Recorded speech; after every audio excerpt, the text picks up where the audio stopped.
Welcome on in and a happy Thursday to you here on Sports Memo Today. Happy to be with you. I'm your host, Dan Alexander, and we got my usual guys joining me here again. Matt Joseph's going to be right at the top. We're going to talk a little college football, a little FCS, because when Mid-Major Matt is on the show, you know we're going deep down the board. He's got an NFL play for you. He has also got, again, one of those FCS plays. And then my guy, Eric Pauly.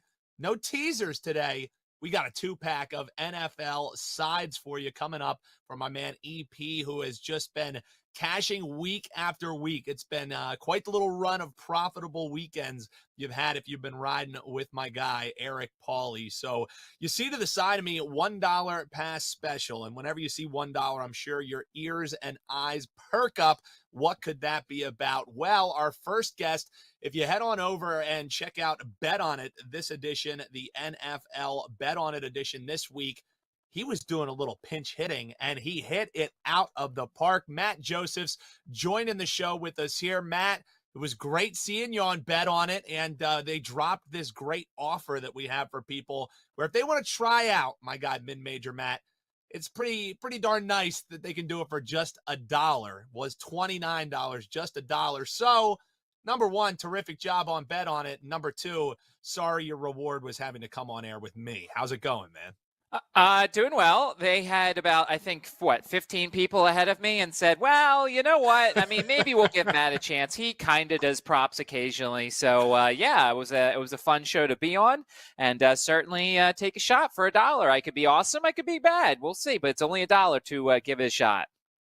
Yeah, Matt, don't sell yourself short, man. I mean, it only took an emergency eye surgery for Andy Lang and a flu from Tony Mejia for him to finally call my man Mid-Major Matt out of the bullpen. Well, if you haven't been riding with Mid-Major Matt in college football especially, you've just been doing yourself a disservice. The guy knows his stuff, and you, Matt, love going deep down the board. That's why I love when we have you on here. The rotation numbers start getting into the 5 and 6 digits when we start talking about some of the plays that Matt brings for us here. And in true Mid-Major Matt form, we want to talk FCS playoffs here today. Friday night, it's Samford and North Dakota State University. You can also use some of your time to bash Carson Wentz if you would like. I won't stop you. But as far as this game goes, how are you going to be betting it?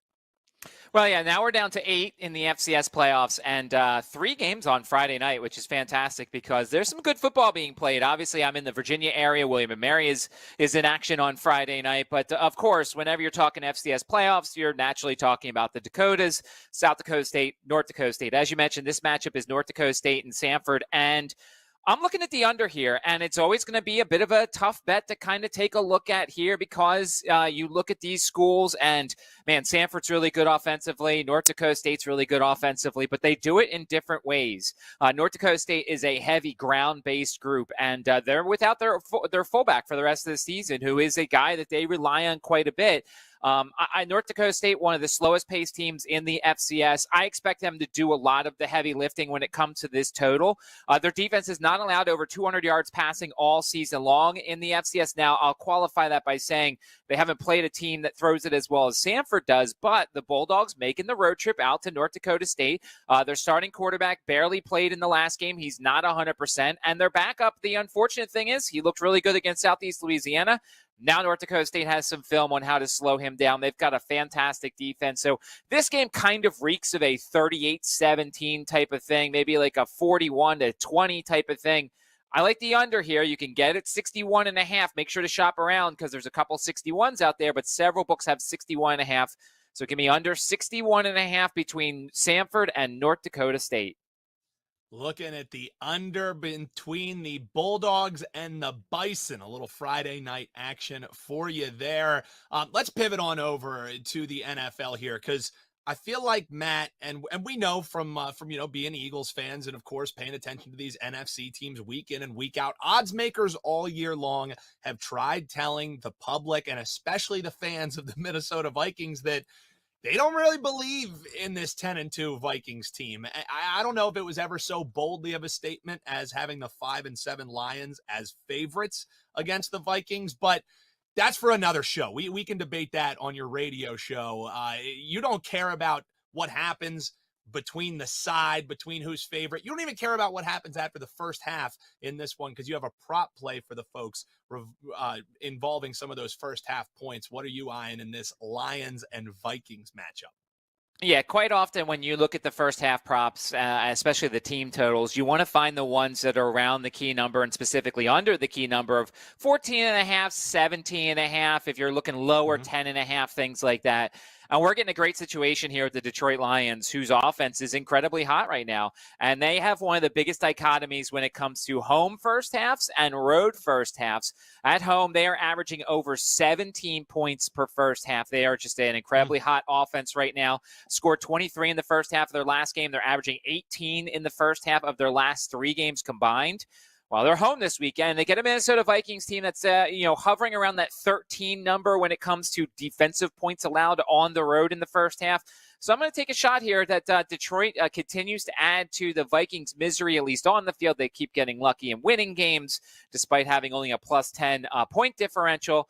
All I want here is the home team to take care of business. Give me over 13 and a half points for the first half for the Detroit Lions, whose offense is in really good form right now. DeAndre Swift is getting healthier. I like this spot for the Lions, who are really good in the first half at home.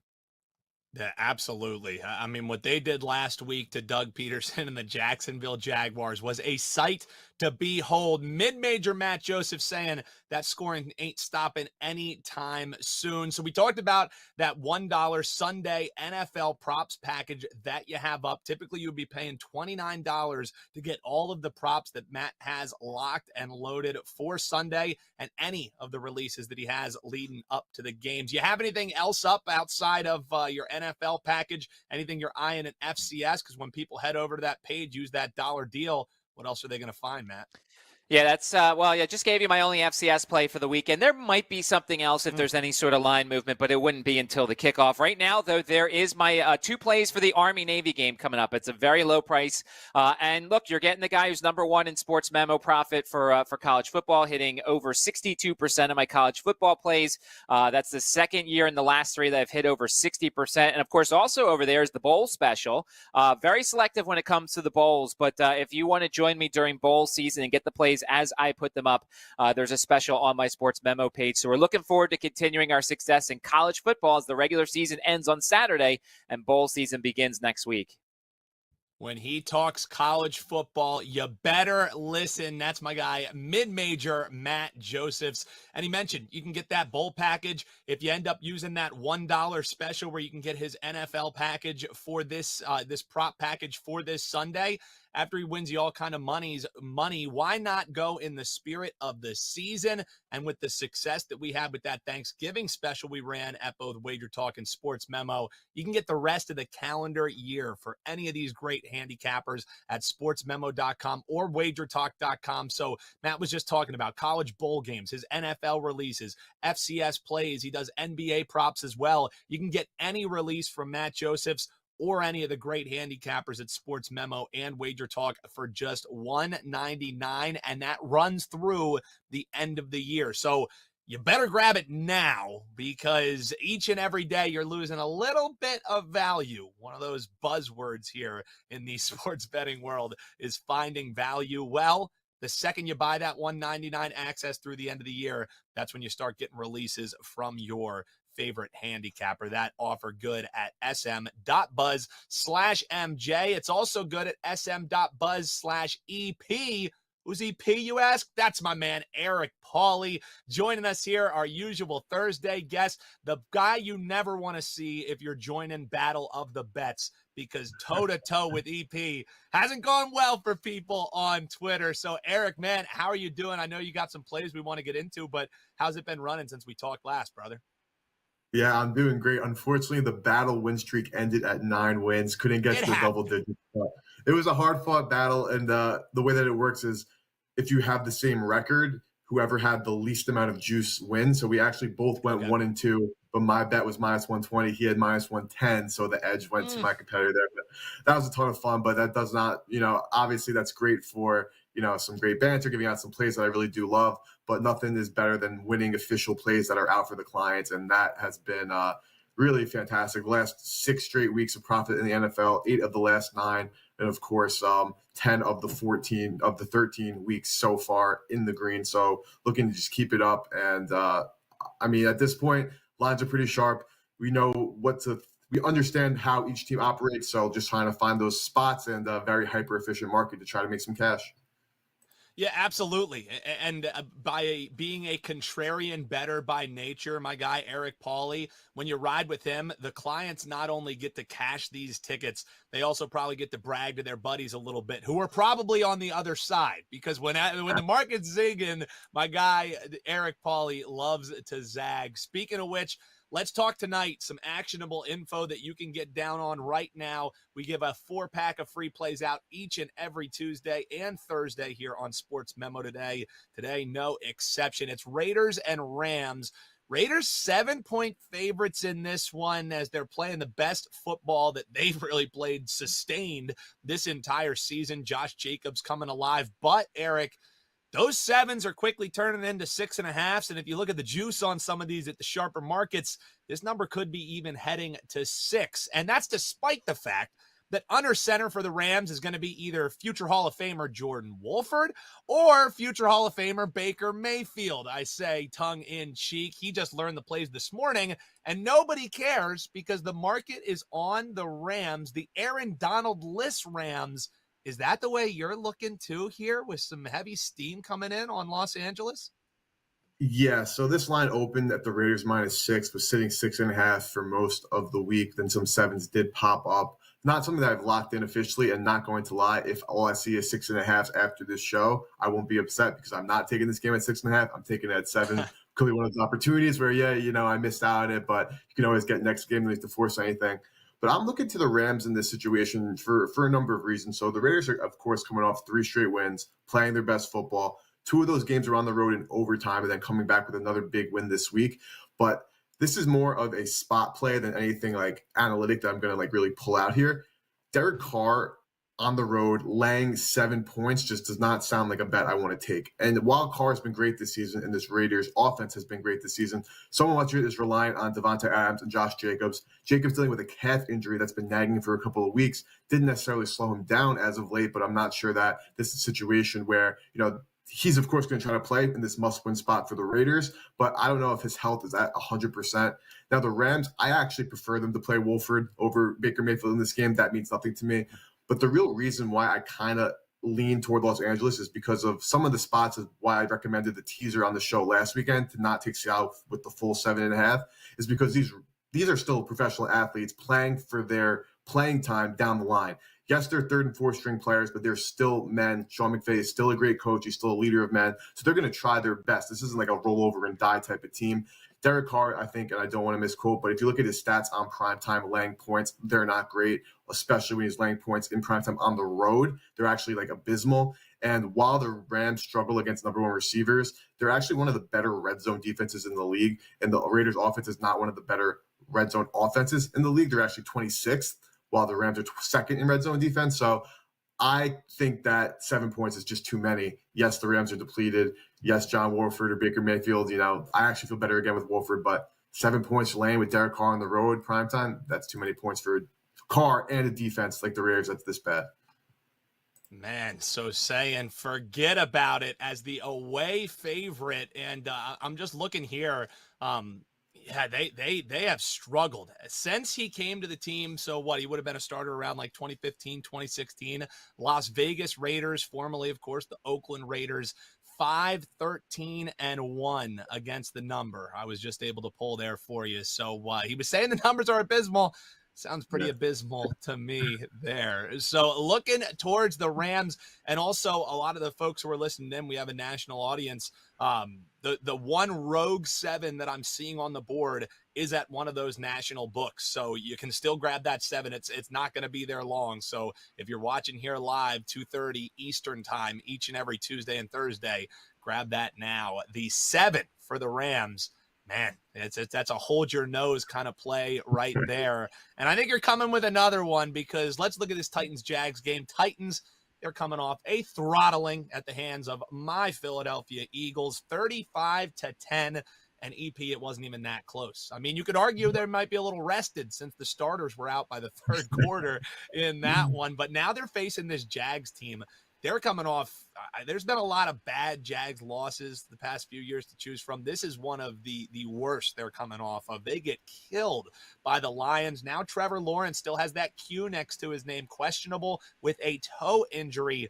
Titans the 4-point favorite in the prime bounce back spot for both of these teams. Really, which way are you going?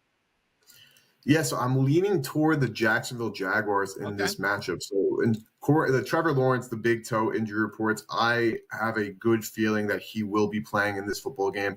And even with the market, sitting at 4, and obviously I don't want to jump to those conclusions in front of the betting market, I expect this to creep down closer to 3, 2.5 actually as the game gets closer to kickoff.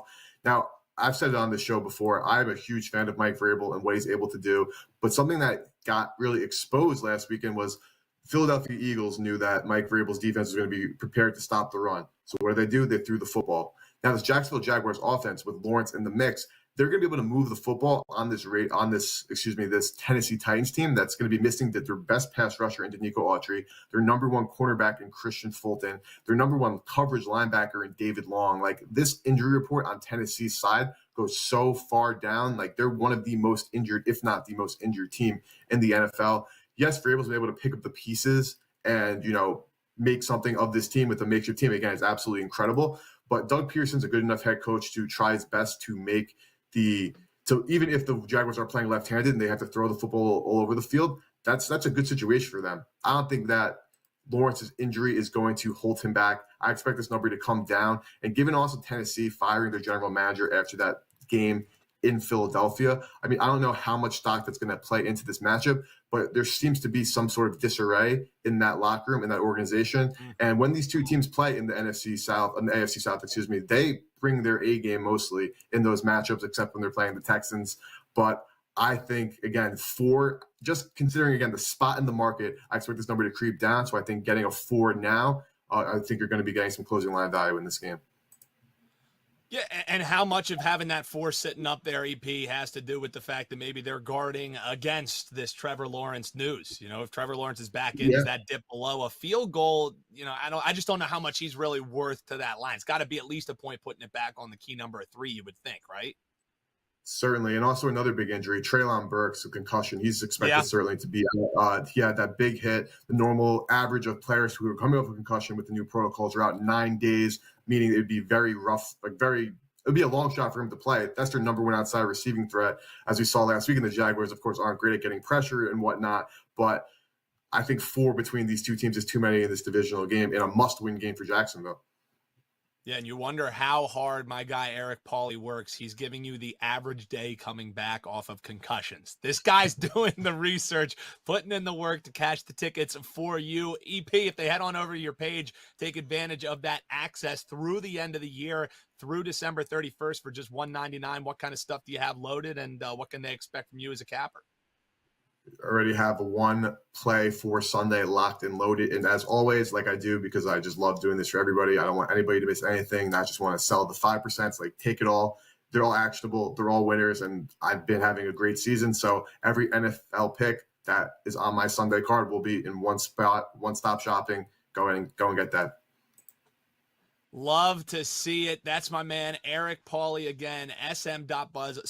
To recap, he likes the Rams plus the 7. He likes the Jags plus the 4. You can still get both those numbers, but those 7s are going quickly for that Thursday night football game tonight. If you missed out, Matt Joseph's joining the show earlier. He likes Samford and NDSU, that's North Dakota State University, under the 61 points, and he's going over the team total in the first half. That's for the Lions and the Vikings, taking the Lions under that key number of 14, taking that over 13.5. If you enjoyed the show, all we ask you to do, other than check out these guys' pages at sportsmemo.com, just hit that like button, hit that subscribe button so you never miss a show here on Sports Memo TV or Wager Talk TV. Continue subscribing and tell people about the work we're doing over here. And we appreciate you tuning in. For Matt Josephs, for Eric Pauly, I'm Dan Alexander, and we will be back Tuesday right here on Sports Memo Today.